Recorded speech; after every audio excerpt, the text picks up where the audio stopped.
spectacle donc, direction Los Angeles et son fameux forum. Je vous laisse découvrir la composition des équipes. Michael Jordan, bien sûr, côté Chicago. Et de l'autre côté, on retrouvera Magic Johnson pour une opposition entre les deux grandes stars du basket professionnel américain. Voici Magic, ici en position de meneur de jeu, bien sûr. Et on reparlera tout au long de ce reportage. On va vivre pendant 25 minutes cette finale avec Vlade Divac, notamment le Yougoslave qui est présent dans l'équipe des Los Angeles Lakers. Première mise au point justement, Divac d'ailleurs qui a shooté ici et qui marque ici. Pierre Dao, ça a été aussi un événement, un Européen chez les Lakers de Los Angeles. Un Européen et un Yougoslave. La Yougoslavie, qui est le meilleur pays européen de basket, finalement est représenté dans cette finale, c'est un symbole. Le voici Divac justement. Alors on va vivre deux résumés assez courts des deux premiers quarts-temps, puisqu'il faut tout de même le préciser pour ceux qui découvrent aujourd'hui la NBA, qu'il y a 4 quarts-temps en NBA. On va être très basique, on va vous donner toutes les informations, alors que là le match était parti en faveur des Lakers avec un bon début de Divac qui va avoir quelques problèmes ensuite, on le verra face à Michael Jordan qui va nous sortir le grand jeu. Précision tout de même Pierre, 2 absents chez les Lakers, alors que Michael Jordan s'offre ici une première interception et un match extraordinaire.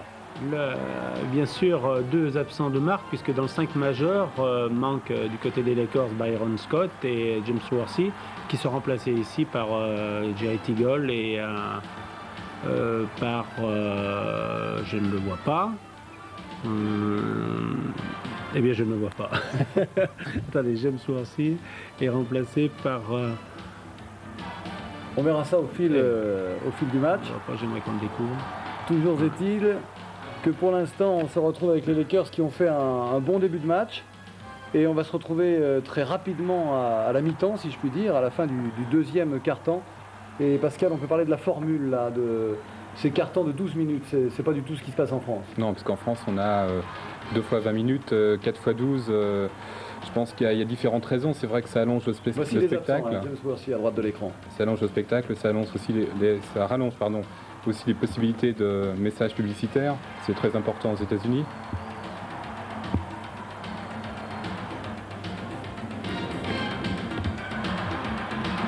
Voilà, bon, on vous laisse apprécier toutes ces passes intérieures. Divac qui ne va pas au panier, qui préfère un coéquipier mieux placé. Lorsqu'on pense que ces joueurs-là vont être aux Jeux Olympiques. On en parlera tout à l'heure. Ce qui est intéressant à noter peut-être avec Pippen ici, alors qu'on arrive à la mi-temps dont je vous parlais, 49-48, c'est de remarquer que ces garçons ont une vitesse de déplacement, une vitesse d'exécution qui fait peut-être là la véritable différence avec ce qu'on connaît en Europe. Surtout la vitesse gestuelle. Je crois qu'au niveau du déplacement, bien sûr, ils sont un petit peu plus grands, un petit peu plus lourds, ils courent un petit peu plus vite, ils sont un petit peu plus adroits. Ils sont meilleurs basketteurs, mais je crois qu'on le voit surtout au niveau de la vitesse gestuelle. Alors, par exemple, lors du smash ici, bon, là, c'est pas un smash qui caractérise la vitesse gestuelle. Non, on va pouvoir voir tout au long de cette émission que le geste initial ou le geste terminal est très très rapide, ce qui fait la différence entre un bon basketteur et un très bon basketteur. Pour moi, Michael Jordan a des qualités athlétiques qui sont comparables à celles de Carl Lewis. Au niveau de la détente, horizontale ou verticale, ils sont tout à fait comparables. Alors on se retrouve là dans le 3e quart-temps, avec donc l'essentiel pour nous était d'arriver le plus vite au suspense final. Ce que l'on remarque aussi ici, c'est que cette formule qui dit que les professionnels américains ne défendent pas est une formule complètement inculée. S'il y a un jeu où il y a de la défense, c'est bien là. Oui, vous savez, ils sont l'un contre l'autre, donc on voit beaucoup de points marqués. Mais lorsqu'ils se retrouvent dans un contexte différent, lorsqu'on les voit jouer contre des Européens par exemple, on voit qu'au niveau de la défense, ils étouffent l'attaque adverse et en attaque, ils sont bien meilleurs. Alors une passe de Magic Johnson pour Smith et toute la joie de jouer de Magic Johnson qui est le chef d'orchestre de cette équipe des Lakers. Regardez la passe sur Smith et vous allez voir la joie de Magic, même s'il n'a pas fait là, Pascal, son meilleur match de sa carrière. Non, il n'a pas été très flashy. À cause de la défense de Chicago, on n'a pas vu le Magic Johnson des années 80 quand il lançait les fast breaks. La presse américaine a dit que c'était slow time, que ce n'était plus show time. Un petit jeu de mots. C'est très méchant. On retrouve donc Tony Smith ici.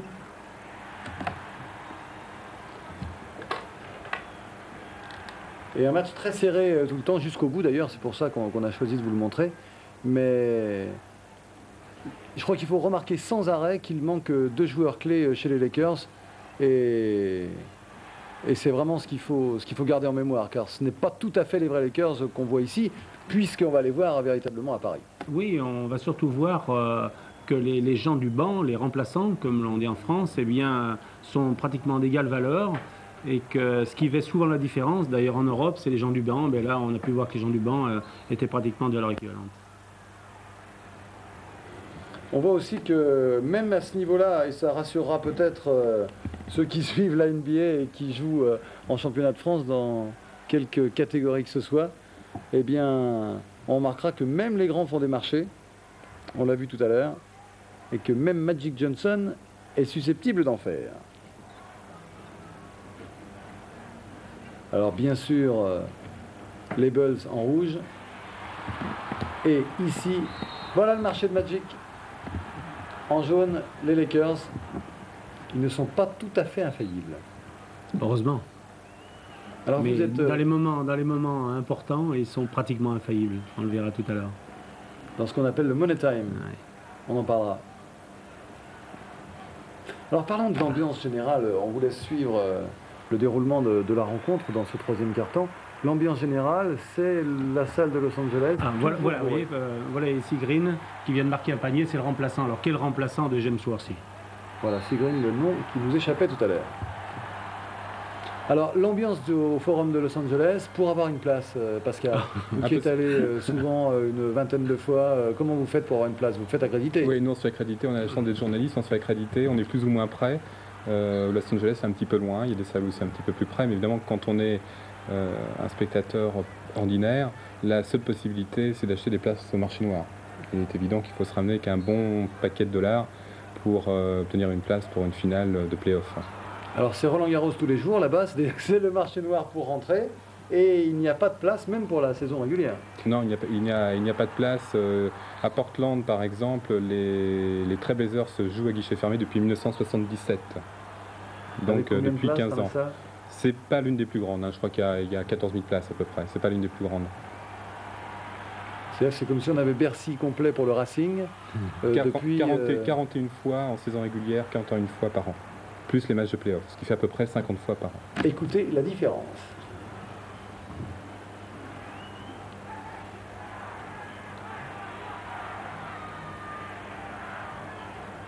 Alors interdiction de défense de zone, il faut le souligner aussi.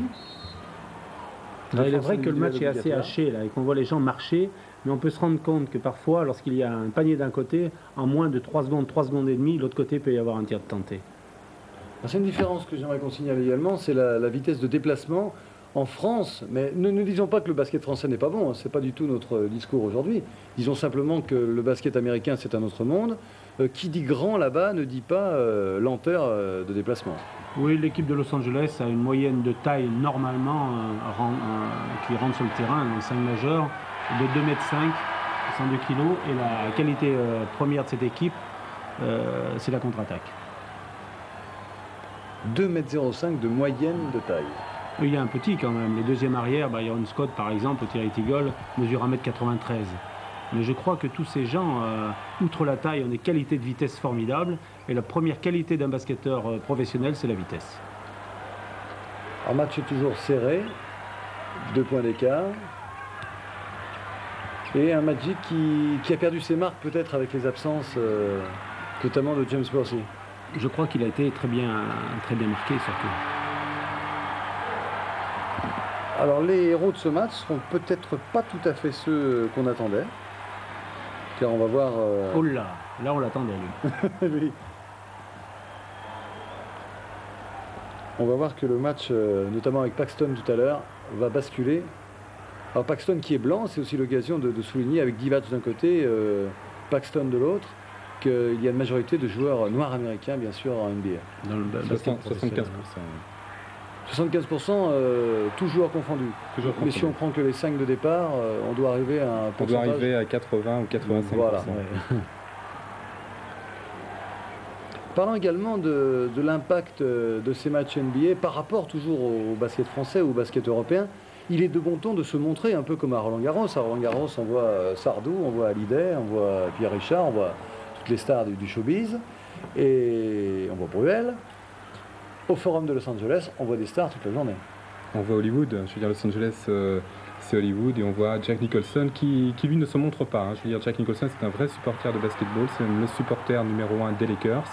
Mais on va voir Madonna, on va voir Arnold Schwarzenegger, on va voir Dustin Hoffman, on va voir John McEnroe, on va voir Mike Tyson. Peut-être Pascal, ils viennent se faire voir. Cela vient de se faire voir. Que... Non, la nuance, je la mettais uniquement pour Jack Nicholson, qui, à mon avis, vient pour voir et non pas se faire voir. On reparlera tout à l'heure de cette passe, alors qu'on arrive au 4e carton en fin de match à 93-93. Et on voit les deux protagonistes vedettes, donc Magic Johnson et Jordan, qui normalement devraient faire la différence.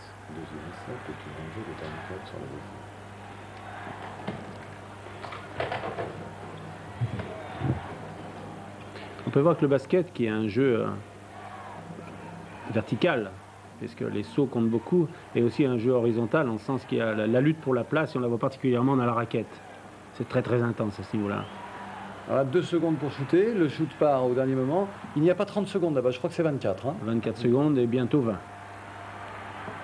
Alors, toujours pour les néophytes, en France, on a le droit de shooter dans un laps de 30 secondes. Il faut shooter absolument avant 30 secondes. En NBA, donc c'est 24 secondes, ce qui donne un caractère beaucoup plus nerveux, bien sûr, au match. Tout est fait pour le spectacle. Vous voyez, à gauche de votre écran, déroule le temps qu'il reste pour shooter. Voilà. Et alors le joueur est obligé de shooter. Et c'est pour ça qu'on vient d'assister à 2 échecs consécutifs avec des shoots forcés. Et tout simplement parce qu'il y avait une très bonne défense. Alors je vous rassure aussi, on verra des Français, car après ce long extrait de la finale de NBA, on retournera à Bercy où il y a quelques jours a eu lieu une fabuleuse rencontre avec Charles Barkley et Scottie Pippen. Scottie Pippen que vous pouvez remarquer dès maintenant dans ce match. On le considérait, Scottie, comme le lieutenant de Michael Jordan. Et là, dans cette rencontre, il a prouvé, comme dans tous les playoffs, qu'il faisait partie des très très grands. Oui, Scottie Pippen, qui n'était pas connu lorsqu'il est venu à Chicago, il vient d'un tout petit collège, et finalement, il a fait sa place, et maintenant, il est considéré comme un des meilleurs ailiers de la NBA. Et c'est peut-être cette finale, d'ailleurs, qui lui a donné la possibilité de devenir une star NBA. Et de participer, sans doute, aux Jeux Olympiques. Ah, pas sans doute. Il a été choisi parmi les 10 joueurs déjà sélectionnés, heureux coach américain. Je disais sans doute pour ne pas lui porter la poisse, parce oui, que sans doute sauf blessure ou sauf incident. Parce qu'on en reparlera tout à l'heure également, la sélection américaine pour les Jeux Olympiques est déjà connue, c'est pas du tout dans les mœurs françaises, mais chez eux ça se passe comme ça. Alors que là c'est le premier coup de barre, si je puis dire, le premier coup derrière la tête pour les Lakers, qui sont déjà un tout petit peu distancés. Et on a commencé à découvrir Paxson et ses shoots meurtriers à 5-6 mètres. Avec son numéro 5 de face, là, Paxton. Et un joueur qui prouve que même si on n'a pas des qualités athlétiques extraordinaires, on peut jouer quand même au plus haut niveau en NBA. Il a comme qualité de faire jouer d'abord, lui, de faire jouer Jordan, même si on peut dire que Jordan pourrait jouer tout seul, mais il fait jouer sans oublier de jouer lui-même et d'être dangereux sans arrêt. Le voici d'ailleurs, il illustre vos propos. Et il devait passer au moins 3-4 heures par jour à shooter sur les playgrounds ou sur le petit panneau qui doit se trouver certainement sur la porte, du garage, certainement. Tous les Américains ont ça chez eux. Ouais. Je crois que c'est la différence dans le basket européen et le basket américain. On apprend à jouer seul et on se perfectionne avec un entraîneur, au lieu qu'en Europe, eh bien, on apprend à jouer tout de suite avec un entraîneur. Il manque un petit quelque chose à la sortie. On retrouve là le discours de Michel Platini pour le football, qui souhaite que les footballeurs français apprennent d'abord dans la cour de leur récréation et qu'ils soient spontanés et qu'ils apprennent la spontanéité, alors que Michael Jordan, lui, a souvent joué tout seul avec son panneau avant d'être formé. Il faut que le joueur se prenne en charge lui-même, s'entraîne lui-même, tout seul. Et c'est une opération qu'on va lancer en France d'ailleurs avec la Fédération française. C'était Scottie Pippen que vous avez vu tenter le contre là, juste après la faute. Le voici ici encore, passeur Scottie Pippen pour Paxson. Il n'est pas très grand, mais il est très puissant. C'est moins beau, mais c'est sûr. Et là, il est tout là. Là, c'est beau et tout. le son de basket. Ouais. J'espère que les magnétoscopes tournent. Et là, on va avoir une équipe des Lakers qui joue sur son expérience. Équipe qui s'est laissée distancer. Tentative de shoot à 3 points tout à l'heure. Alors qu'on tire la langue ici, c'est l'école Michael Jordan peut-être. Ou peut-être Petrovic. Petrovic qui a toujours la bouche ouverte également. Mais c'est pas obligatoire pour tirer un lancer franc de tirer la langue. Je pense pas que Sam Perkins ait Petrovic pour modèle.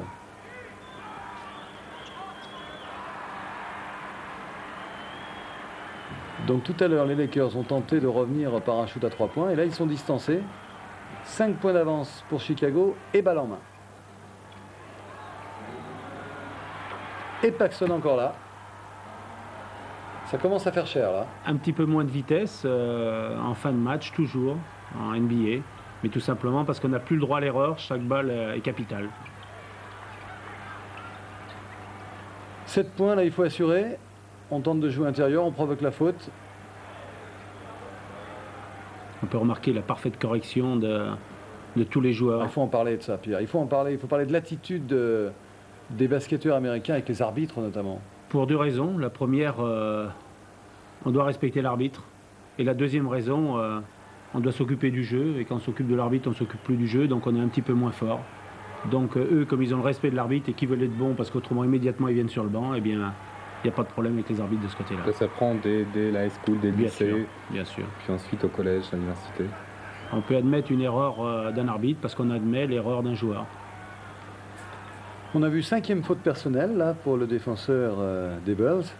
Pourquoi 5 fautes personnelles en restant sur le terrain? Tout simplement parce qu'on joue non pas 40 mais 4 x 12, 48 minutes et qu'on a droit à 6 fautes personnelles. On n'aime pas aussi faire quitter les stars, on aime bien les conserver sous le terrain.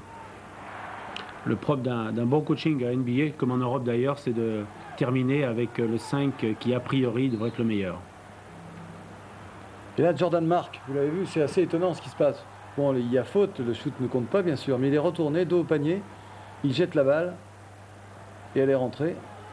C'est-à-dire qu'il y a quelques milliers, de dizaines de milliers de shoots dans le bras de Michael auparavant. C'est un grand moment pour lui, parce qu'il a tout connu à ce moment-là de la partie. Il a été champion olympique, il a été champion universitaire, il a été élu meilleur joueur de la NBA, mais il n'a pas encore gagné le titre de champion NBA. Et là, il est en train de le construire, même s'il n'est pas très content. Et on peut dire qu'il a construit l'équipe aussi, avec le general manager bien sûr, parce que c'est le general manager qui construit les équipes là-bas. Mais tout a été fait autour de Jordan, non pas pour que Jordan brille, mais pour qu'il fasse gagner l'équipe. 5 points. Et là, plus que 2, et peut-être plus que 3, et peut-être plus que 2, car Paxson a fait faute pendant le shoot. Il y aura un lancer franc derrière. Alors que la lutte pour la position préférentielle est toujours assez intéressante dessous. Lorsqu'on suit un match de NBA, le spectacle est partout. On peut simplement s'amuser à suivre les deux numéros 5. Oui, et on a un pas, spectacle complet. Pas simplement lors du match, un spectacle, c'est ce que l'on a vu à Bercy et que l'on verra tout à l'heure. Le spectacle, c'est les 48 minutes de match, mais c'est tout ce qu'il y a autour, ça dure 2h30 et les gens en ont vraiment pour leur argent. Et ils reviennent à 2 points, mine de rien, les Lakers, à 1 minute 08 de la fin. C'est là que le titre de champion du monde va se jouer. Alors, qui prend ses responsabilités? Michael Jordan, qui ressort pour Paxson. Ce panier-là vaut cher. C'est peut-être Paxson qui fait gagner les Bulls. On a pu voir l'altruisme de Jordan, qui aurait pu aller au bout certainement avec ses qualités, mais qui a joué la sécurité. La sécurité, c'était un joueur à 7,25 m. Car là-bas, les paniers en 3 points sont à 7,25 m. Voilà une des autres différences. La raquette également, qui n'a pas la même configuration. Panier de la dernière chance. Manqué pour les Lakers. Alors on est un peu didactique, on vous dit des choses qui vous paraissent peut-être évidentes, vous qui êtes des passionnés de basket et qui avez été fidèles à ce rendez-vous avec la NBA. Mais on sait aussi que même si vous faites partie de ceux qui veillent tard pour suivre de la NBA jusqu'à maintenant sur Canal et qui la suivront sur FR3 cette année, eh bien les autres, le grand public si je puis dire, vous qui nous suivez cet après-midi, vous n'étiez peut-être pas des connaisseurs, vous n'aviez pas l'habitude d'écouter le NBA sur Canal. Appréciez. l'art et la manière de garder le ballon sans subir une faute. Ils ont pu gagner 2 ou 3 secondes supplémentaires. Coup dur pour les Lakers avec leur passé. Perdre comme ça chez eux, perdre 4 matchs de suite. Non, je crois que l'année dernière, c'était une grande performance parce que cette équipe avait perdu Jabbar, n'avait pas beaucoup de morale, avait changé de coach. Et finalement, à la fin de l'année, eh bien, les Lakers étaient contents. On les retrouvait en haut de l'affiche. Et cette année, il faudra faire attention à eux pour le titre. Cela dit, là, toute l'Amérique est pour les Chicago Bulls parce qu'il y a Michael Jordan. Michael Jordan qui est le sportif le plus populaire aux États-Unis. C'est lui qui gagne le plus d'argent avec les contrats publicitaires. Il gagne 13 millions de dollars avec de contrats publicitaires, plus environ 3 millions de dollars de salaire, ce qui nous fait du 8 millions de francs par mois. Un petit peu plus même.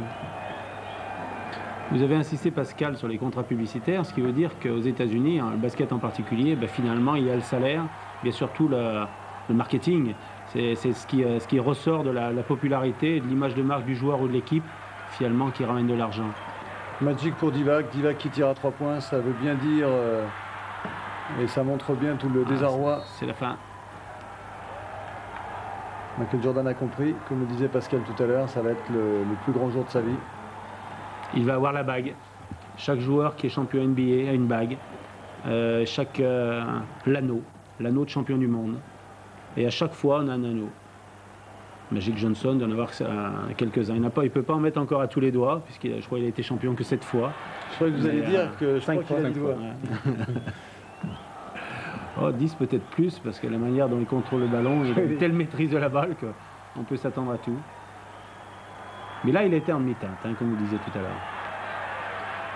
Voilà, 25 minutes de NBA qui passe toute seule. Bon, j'aurais sifflé une petite reprise, c'est marrant, mais... Oh, on n'en est pas là, la fin. 10 secondes de la fin. Il y a l'esprit, la lettre. Jack Nicholson, vous l'avez reconnu avec son blouson gris.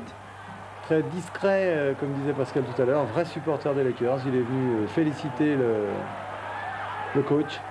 Et qui est candidat pour acheter une franchise, un NBA. S'il y a une franchise qui se libère ou qui se crée, de toute façon, il n'y en a pas qui vont se libérer, mais si une franchise se crée, eh bien, il est d'accord pour devenir propriétaire d'une équipe de basket avec Magic Johnson. Alors ça, c'est à raconter tout de même. Là-bas, les équipes appartiennent à des privés. Pascal, comment est organisée cette NBA ? Bon, d'abord, le bénévolat n'existe pas aux États-Unis. Je veux dire, c'est le royaume du business. Donc, il y a 27 équipes, 27 franchises. Il n'y a pas de système de montée et de descente, comme dans le sport européen. On achète le droit de participer à un championnat. C'est valable pour le basket, mais également pour le baseball et le football. Et non seulement on fait un chèque d'entrée, mais il y a également certaines garanties à donner. Comme par exemple, en basket, il faut donner la garantie qu'on aura 10 000 abonnés, donner la garantie qu'on a signé un contrat télévision avec des chaînes locales, également pour la radio, également un certain nombre de places de parking, etc. Donc tout est extrêmement professionnel, tout le personnel qui travaille au sein des clubs est appointé, à plein temps, bien sûr. Il y a également donc une maison mère à New York, la NBA qui est implantée à Manhattan, où il y a à peu près 100 à 150 personnes qui sont également donc à plein temps. Avec un cahier des charges très strict, on ne peut pas imaginer comme en France, un club qui se retrouve en Coupe d'Europe avec une toute petite salle ou avec une salle sans parking ou des choses comme ça. C'est impossible. C'est impossible, c'est inconcevable. D'ailleurs, quand les Américains, quand des joueurs américains arrivent en France et qu'ils débarquent chez nous, eux, ils ne comprennent pas comment on peut voyager en car, par exemple. C'est quelque chose d'inimaginable. Tout est là-bas extrêmement bien réglé. Il y a même des clubs, les Lakers notamment, et Détroit, qui ont leur propre jet. Ils se déplacent dans leur propre jet, afin d'avoir une vie plus confortable et d'être meilleur sur le terrain, en fait. C'est seulement le royaume de l'argent, Pierre, ou c'est Non, une pas rigueur ? du tout. Pas du tout. C'est le royaume de l'argent pour les gens qui sont autour de l'équipe. Pour les dirigeants, pour le general manager, pour le boss, finalement, qui veut gagner de l'argent par le sport, mais par le sport et avec le sport.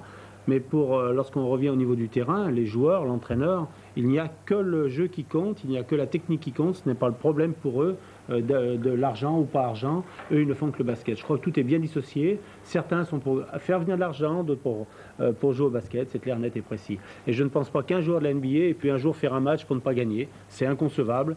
Même un match qui ne sert plus à rien à la fin de l'année, chacun essaye de gagner, car il y a des statistiques qui restent, et ça sert pour l'année suivante. Il y a une anecdote, Pierre, que j'aime bien, c'est quand vous avez proposé à la NBA de faire un match en France pour la 3e place. Vous aviez dit, il y a eu 2 demi-finales en NBA pour désigner donc les finalistes. C'était les Bulls et les Lakers cette année.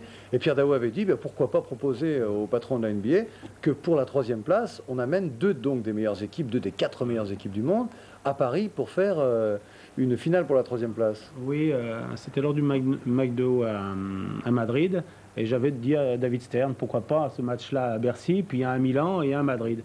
Il avait semblé très intéressé, d'autant plus qu'on pouvait venir en Concorde, donc c'était pas plus loin que Los Angeles. Finalement, ça prenait pas plus de temps, disons. Et à ce moment-là, il a appelé Julius Erving, qui fait les relations publiques à la NBA. Et Julius Erving, immédiatement, avait dit David, ce n'est pas possible. Alors pourquoi? Il dit parce que les gens, ils ont perdu. Et quand on perd, on ne peut pas jouer une médaille. On a perdu, les gens sont en vacances, on ne pourra jamais faire la 3e place. Mais ça, c'est avec la mentalité américaine, mais je ne suis pas persuadé que David Stern ne pourrait pas le faire en Europe. Si ça rapporte un petit peu d'argent. Je pense. Julius Erving était encore joueur. Et joueur, on a perdu. Mais David Stern, je pense qu'il n'est pas du tout joueur, il est pour le business. C'est la différence entre les deux. Il y a complémentarité certainement à l'arrivée. Alors, Pierre, il faut être constructif. C'est le basket français qui nous intéresse après tout. Il va où le basket français? Quand il voit son grand frère américain, il se dit on ne fait pas partie du même monde, on n'a aucune chance. Ou il va évoluer? Comment ça va se passer? Il va bien. Il va bien. Et lorsqu'on voit le basket français a une bonne image actuellement, les gens veulent jouer au basket. Il y a beaucoup de jeunes qui veulent jouer au basket. On a plus de télévision, ça aussi c'est un test popularité, pas assez, mais on en a beaucoup plus. Et je crois que le basket français progresse et à tous les niveaux. Techniquement bien sûr, dans le sillage de grandes nations européennes comme la Yougoslavie, l'Italie, l'Espagne, la Grèce, eh bien ces équipes se rapprochent des États-Unis. La meilleure preuve, c'est que les États-Unis depuis 87 n'ont pas gagné un titre. Bien sûr, ils ne viennent pas avec leurs professionnels. C'est ce qui explique peut-être Barcelone l'année prochaine, on en reparlera tout à l'heure. Donc le basket français se rapproche des meilleurs, du moins sur le terrain. Maintenant, au niveau des structures, eh bien là encore, on s'améliore. On n'est pas tout à fait assez professionnel, en partie au niveau du general manager. On en parlait avec Pascal tout à l'heure. Il est vrai qu'en France, d'accord, on n'a pas un general manager responsable de tout, de la victoire comme de la défaite. Et ça, c'est peut-être le prochain palier à franchir. Merci Pierre, on fait un tout petit coup de pub et puis restez avec nous parce qu'on va avoir Barclay Pippen dans une démonstration à Bercy. Ça aura beaucoup d'allure, on se retrouve dans quelques petites secondes après la pub.